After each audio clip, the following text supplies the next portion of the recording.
man, you shouldn't censure. Like, listen to this. Listen to this. These are the arguments that these people are making, and y'all continue to vote for them. Now, when I say y'all, I don't mean all of y'all, but y'all know who I'm talking about when I say y'all. Your Republican colleagues, but also 10 of your fellow Democrats. I got to ask, what was there to gain from Democrats siding with Republicans on this issue? I have no idea. You did not see my photo there. So you know that I absolutely stood with the amazing Texan that I currently serve with. Listen, here's the reality for me. I don't think that really anyone should have decided that they should supplant their own judgment on an 80-year-old black man, especially as we are coming up on, or actually even today, the celebration of Bloody Sunday, or the commemoration, I should say, of Bloody Sunday. It wasn't a celebration. Oh my God. People are making, and y'all continue to vote for them. Now, when I say y'all, I don't mean all of y'all, but y'all know who I'm talking about when I say y'all. Your Republican colleagues, but also 10 of your fellow Democrats. I got to ask, what was there to gain from Democrats siding with Republicans on this issue? I have no idea. You did not see my photo there. So you know that I absolutely stood with the amazing Texan that I currently serve with. Listen, here's the reality for me. I don't think that really anyone should have decided that they should supplant their own judgment on an 80-year-old black man, especially as we are coming up on, or actually even today, the celebration of Bloody Sunday, or the commemoration, I should say, of Bloody Sunday. It wasn't a celebration. An 80-year-old black man shouldn't be judged because we're coming up on the anniversary of Bloody Sunday. This is that whole black people can't be racist talk. Like, this is the, do y'all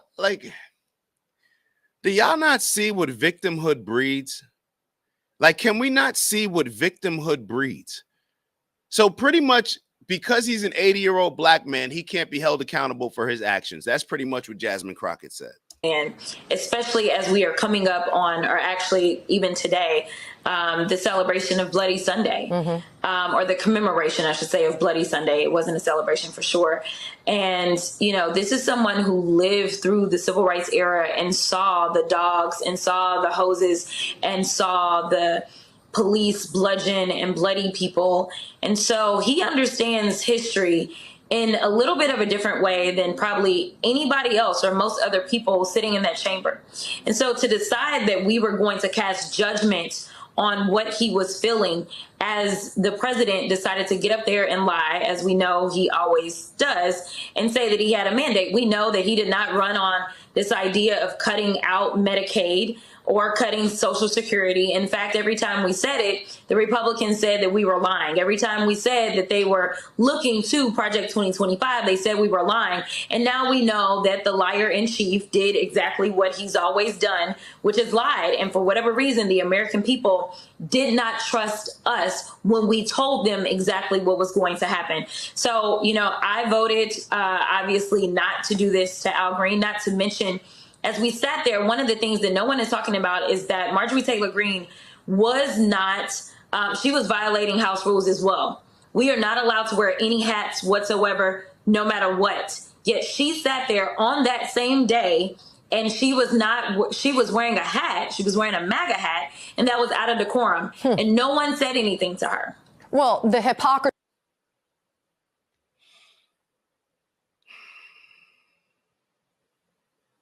Let's just keep going. Let's keep going. Abounds. We know that not only Marjorie Taylor Greene, but also Lauren Boebert used to routinely shout out at President Biden during the State of the Union addresses, and they never faced a censure from not only the Democrats, but from their own party. So then why don't y'all Democrats censure them? Why didn't y'all make it a bigger deal? That's on y'all. Maybe this is part of what Charlamagne's talking about. And why people are respecting Donald Trump more than you guys. Donald Trump is willing to do certain things that you guys are not willing to do. He's willing to actually deliver on stuff. Switch gears a little bit because you have been incredibly busy in Washington this week. You're a part of the House Oversight Committee. There was a hearing this week where the mayors of four so-called... I want to fast forward to, what is it, 4 minutes and 8 seconds. Actually, we'll let it play because I think it's about to happen. Incredibly busy in Washington this week. You're a part of the House Oversight Committee. There was a hearing this week where the mayors of four so-called sanctuary cities were grilled. I want to play a very quick bit of something that you definitely had to share during that hearing. Take a listen. Have any of you been made aware of any immigrant that has had 34 felony convictions that has still been able to roam around in your cities? Anyone? No, ma'am. I mean, Congresswoman, it's true. Y'all keep trying to act as if Donald Trump is this. Look, y'all can, as much as y'all want to repeat, Donald Trump's got all these, a felon, he's got all these. It's not landing with the people. It's not landing with the people. The majority of people, unless you're just a super Democrat that's just going to vote Democrat no matter what, the majority of people do not see the things that Trump did as serious of a crime as y'all are trying to make it seem. Especially when you're getting ready to say what you're getting ready to say. So Donald Trump, what he did, he should be a convicted felon for what he did, right?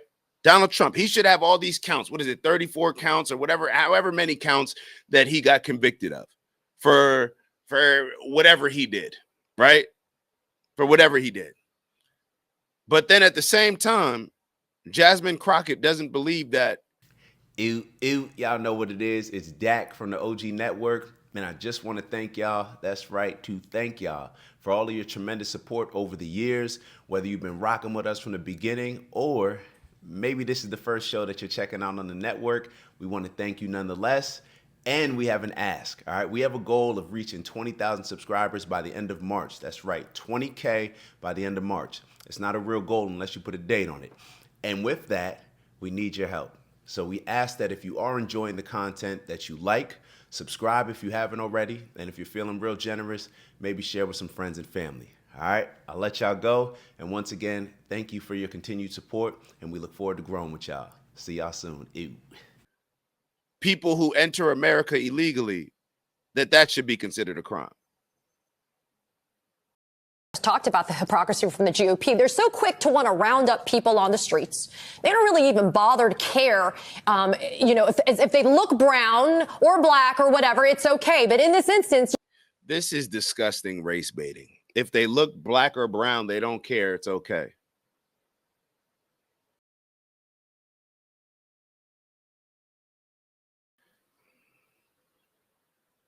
They just got to throw the black in there, right? Just got to throw the black in there just to dangle that bait, just to remind black people, hey, this is racist America that you're living in. And those racist Republicans, they want to round you up and get you out of here and oppress you.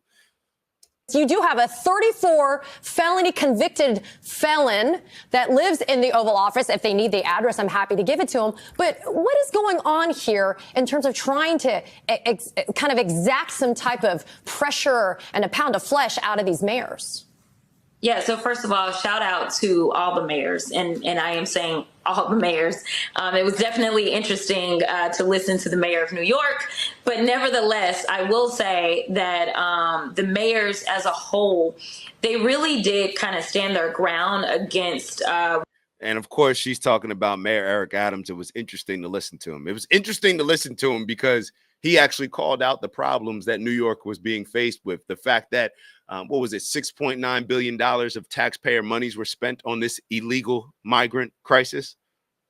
That's why she's saying that it's interesting, because Mayor Eric Adams was the only one that approached it from a sensible and logical standpoint, looking out for the people that he represents and prioritizing their needs rather than prioritizing the people that come here illegally.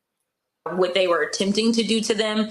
And so I really do applaud them. They were coming up with baseless statistics on crime. And literally they brought the mayor of Boston, Mayor Wu, who is absolutely ranked as the safest large city in the country. And they were trying to lecture her on crime and immigrants. It was absolutely what she's saying is trying to, and Boston is a safe city. But that doesn't mean that Boston people want their tax dollars going to illegal migrants, and that illegal migrants should be able to come into the city and house them as a sanctuary city. So she's trying to make it seem as if there's only one side of this argument, that it's just about crime. A lot of people are just like, bro, I don't want my tax. I don't want to pay for this. Why am I paying for people that are not American citizens? Why are my tax dollars going to providing housing, school, food, and other resources, giving them help buying homes? Why is my money going towards these things? But of course, Jasmine Crockett, she's only going to look at one side when it's in her best interest to push her agenda. Insane. And so that was why I brought out the hypocrisy, and to keep them from trying to come after me and say, oh, I'm engaging in personalities by talking about Trump, I did not mention his name. So I decided that I would work through or around the rules and make sure that I laid out that as they are so outraged by these immigrants and the crime that they're bringing, and not to mention city law enforcement, local law enforcement, they are always going after crime. And they don't say, oh, you committed a murder? Oh, but you're an immigrant? Well, let me let you go, right? So they are always focused on crime. They continue to say things like the illegals and that they broke the law coming in. But what they're not telling the American people is that it is a civil violation. It is not a criminal violation to enter the country illegally. It's not a criminal. It's a crime. It's not a crime, which is why they're so frustrated, because they really want our. It's not a crime to enter the country illegally.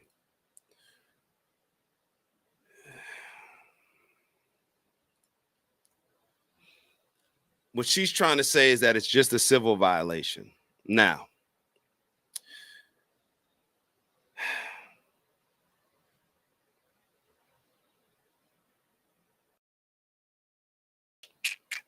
I want y'all to take a look at this. Any alien who enters or attempts to enter the United States, now this is Cornell Law School, at any time or place other than as designated by immigration officers, eludes examination or inspection by immigration officers, or attempts to enter or obtains entry to the United States by a willfully false or misleading representation, or the willful concealment of a material fact, shall, for the first commission of any such offense, be fined under Title 18 or imprisoned not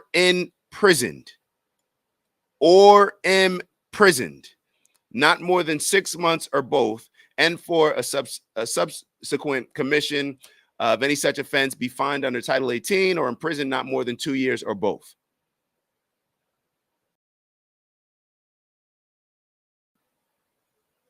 So it's a civil penalty,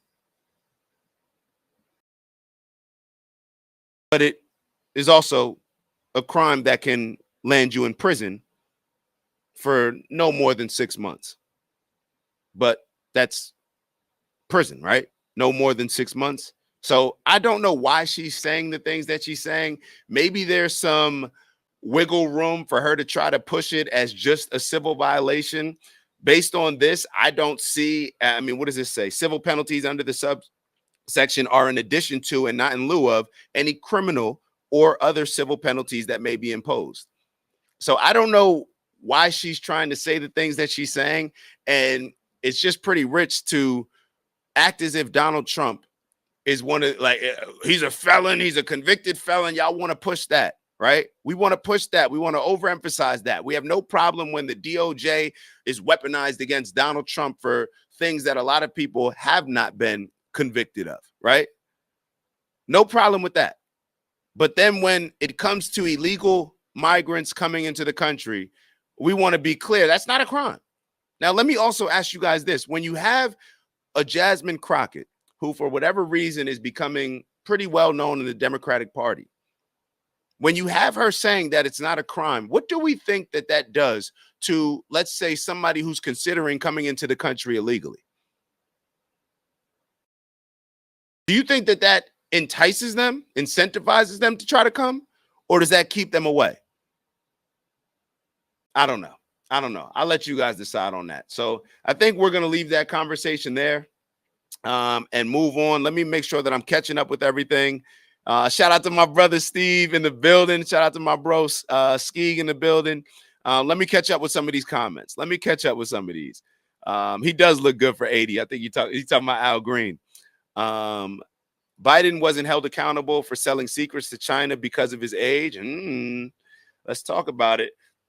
There are a couple decent people over there, but not Al Green. Dude looks like he is trying out as an extra for the original Superfly. She forgot her red nose. Skeek said hi. Steve said, I believe we saw in New York and Chicago that the amount of money spent on illegal immigrants in these cities contributed very heavily to their budget deficits for 2024. That's a fact. It was 6.9. Wait, it was 6.9 billion, right? I think it's billion with a B, right? I don't think it was a million. Was it? Hold on. Let me make sure that I'm Mayor Eric Adams, 6.9 billion taxpayer money to illegal migrants. Let me just confirm. I don't want to misspeak. 6.9. That's billion with a B. Big, very, very big. In my Trump voice, very big. All right, so let's keep going. And Steve, I saw a notification that you hit me up on LinkedIn. I'm gonna make sure that I respond because I saw part of the message and now I understand where everything comes together. So we'll be connecting very soon. Uncompetitive wrote, Democrats are only knowledgeable of laws they want to bend. Olga Brother said, I saw where Crockett comes from, an elite prep school background. Elite prep schools seem to be the best places to prepare for character acting and get a degree in political theater 101. Fake. It's 100%. Yo, politicians are nothing more than content creators, actors at this point. Like, that's all it is. That's all it is. So let's move on. What exactly are we going to move on to? What's up, Mama Lay? Shout out to Mama Lay in the building. Let's see what we're gonna move on to. So we got that. All right, so It's Dak. Just want to thank you for checking out our video and visiting the OG Network. If you enjoyed the video, please make sure that you give us a like. And if you're looking to join a community of inspired individuals striving for purposeful abundance, subscribe. And if you're feeling real generous, share the video with some friends and family. All right, I'll see y'all soon. Ew.